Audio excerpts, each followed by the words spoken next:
Yeah, what's good, baby boy? This your boy Rocdastar. We chilling. Hey, ladies. Hi. Anyway, we're gonna get back into it right now. It's the great discussion. For those who've been following my channel, I just want to thank y'all, and I want to just say happy holidays, happy Valentine's Day, and many more. But yo, we're gonna get into it right now. You feel where I'm coming from? Yes, I still got the ghetto report.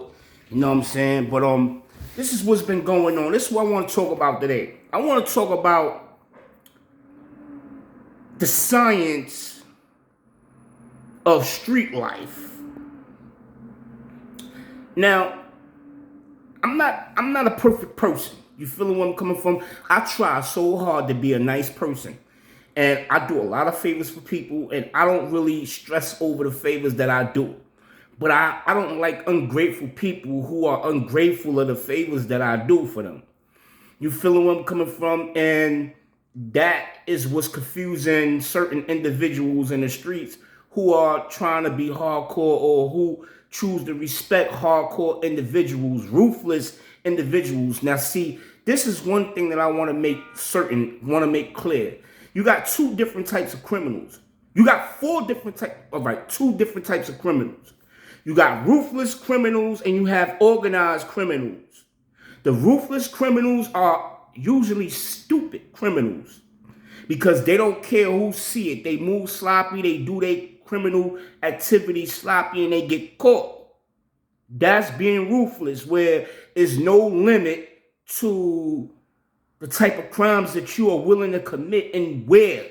See, I practiced being a ruthless criminal one time, and I caught a felony in the federal district of Manhattan.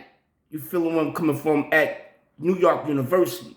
But it was an experience that I wanted to experience and to see the outcome of what was going on if I had committed one felony. And it was real. Me and my boy from Brooklyn.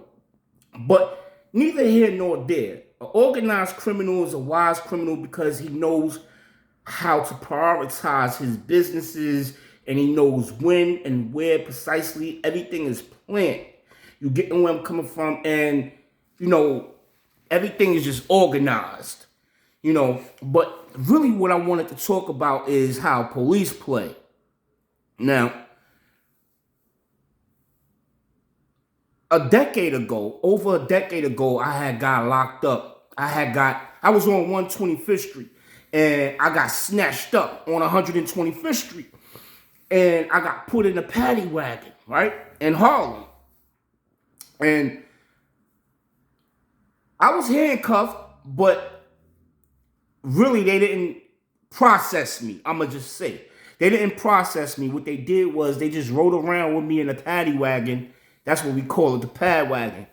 And they was talking to me. And one of the things that I'll never forget that officer say, he said, Mr. Goggins, he says, we've been watching you, and I'm gonna let you know we watching you. You know what I'm saying? And we think you willing and dealing out here. We also think that you probably murdered somebody. You know what I'm saying? We know you doing dirt out here, but we just don't know what, and we never could catch you. But we know we watching you. And we want you to know we watching.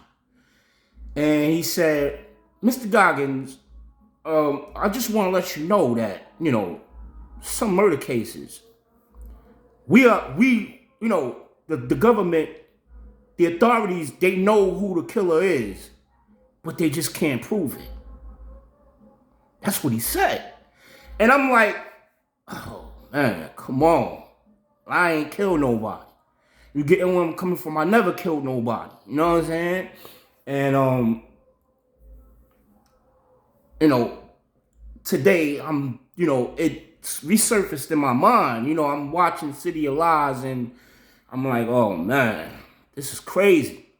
But I'm like, this is like over a decade ago. It had to been like around 2005 or something like that. 2004, because I used to be smoking mad. I still smoke weed, but you know what I'm saying? I used to get locked up a lot for the marijuana. So, that officer, he was making it clear to me, like, look, we know who Some people out here, we know who killed who. We just can't prove it. And I'm like, oh, all right. I feel you coming from. You know what I mean? Wow, that's crazy. And I'm like, well, what's going on? And he's like, nah, you know what? But we're not going to process you.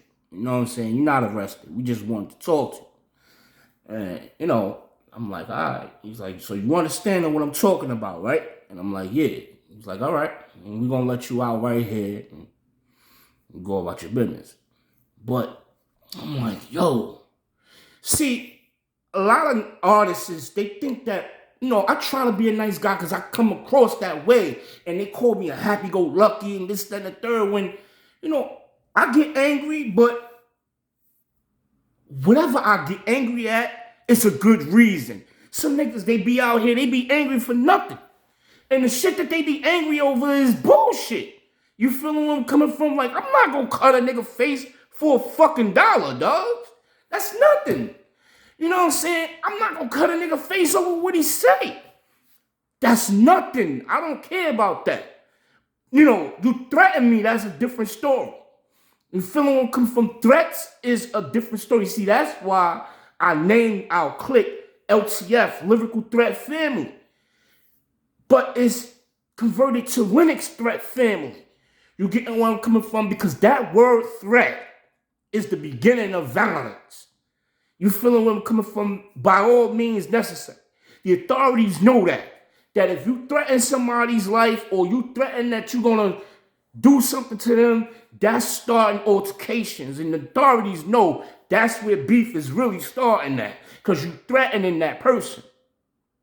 So ain't no telling how that person is going to react. And ain't no telling how that person is going to get down for theirs. You feeling where I'm coming from? The smart thing to do is go to the authorities with that. If you get threatened, just go to the authorities. Because if you already classified as being a bad person or classified as being a criminal, then going about it yourself that way and handling it yourself, they don't know the whole MO and they just going to be arresting you and accusing you of doing something when they don't know the whole story. You feel me? But all they know is what you did. You getting where I'm coming from? So, yo, anyway, man, have a nice Sunday, y'all. I just want y'all to, you know, stay up and, you know, stay humble on a Sunday and keep it cool. You know what I'm saying? You know, I always try to enlighten people and, you know, I share my mistakes. I'm not even afraid. I'm not even ashamed of my flaws anymore. I'm matured because I know that I'm not the only one. And I thrive and I realize that and I respect Tupac for that because he wasn't even ashamed to even mention his fears. He's the only artist that done that. And I said it on the internet. But that was a real dude, man. And, you know, I just want to thank him and I want to thank his family and I want to thank all of the people that really, you know, had an effect on his life to inspire him to do that because it takes a man to admit, to own up to his fears. It takes a real man to admit his mistakes and admit his fears and express it in his music, you know? And that's just basically it. But, yo, I want y'all to have a nice one. Stay up. Rocdastar 1. Peace.